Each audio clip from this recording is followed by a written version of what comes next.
बताना ही पड़ेगा। Dharampal DJ height. तोड़ दूंगा तेरा आज सारा गुमान, शादी चोरी से कर लिया तूने वो जान। तोड़ दूंगा तेरा आज सारा गुमान, शादी चोरी से कर लिया तूने वो जान। अब चलने न दूंगा तुम्हारा ये मैं। अरे चोरी से नहीं, कोर्ट मैरिज किए हैं। अरे तो हमारे भी मम्मा कोर्ट में वकील हैं। सुनो लभार तेरा बचा दे पैंट माई न्यू हस्बैंड। सुनो लभार तेरा बजा देगा बैंड माई न्यू हस्बैंड। क्या समझे? अरे वो तो पता चल जाएगा कि हम बजाएंगे कि वो बजाएगा।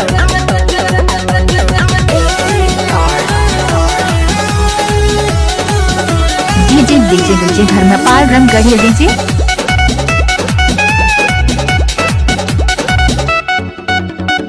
बोलो ना मुझ में क्या थी खराबी, ना ही मैं पागल था ना ही शराबी।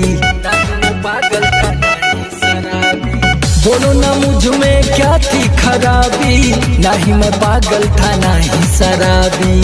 तेरे लिए दिल का दरवाजा मेरा बंद है, तुझसे भी ज्यादा अब वो मुझे पसंद है। ओ दूरा पोल सोच लो सब मैसेज मैं कर दूंगा सेंड। मैं पहले से इनको सब बता चुकी हूँ, टेंशन की बात नहीं। अच्छा वो वाला वीडियो भी है क्या? सुनो लभार तेरा बजा देगा पैंट माई न्यू हस्बैंड। सुनो लभार तेरा बजा देगा बैंड माई न्यू हस्बैंड।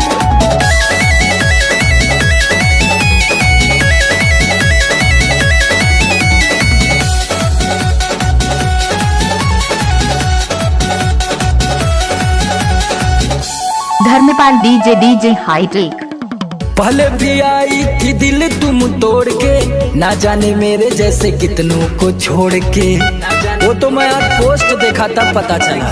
पहले भी आई थी दिल तुम तोड़ के, ना जाने मेरे जैसे कितनों को छोड़ के। तुमसे भी ज्यादा है हाय माई, समझ कर पाओगे ना झगड़ा लड़ाई। निकल लो। मेरा निर्दोष भी एक तेरा है फ्रेंड। अरे याद है कि भूल गई? वो कब का रिजेक्ट हो गया? सुनो लभार तेरा बजा देगा पैंट माई न्यू हस्बैंड। सुनो लभार तेरा बजा देगा band my new husband. Dharampal DJ height.